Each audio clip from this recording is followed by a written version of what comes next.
Welcome to Guide Guru. We hope this video helps. You begin by verifying your phone supports Vi 5G bands and has unlocked network access. This prevents slow connections later. Once done, sign into your Vi account or prepare ID and card to buy the unlimited plan. If using eSIM, scan the carrier QR.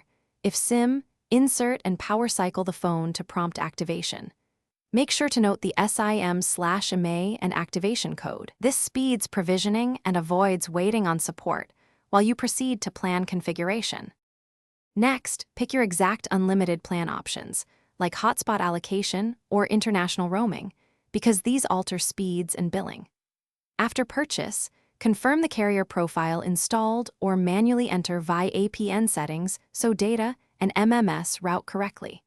You should enable 5G and VO LTE in network settings and choose the preferred network mode to prioritize 5G where available. Doing this ensures you actually get the higher throughput and low latency the plan promises instead of falling back to slower bands. Finally, verify service by running a speed test in an open area to confirm 5G throughput.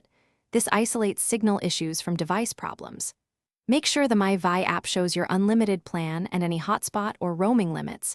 Monitoring prevents surprise throttles. If data is slow or missing, restart the phone, reapply the APN or carrier profile, and confirm network mode is set to 5G. If problems persist, contact Vi support with your account number and a MA for escalation. This gets provisioning cleared quickly.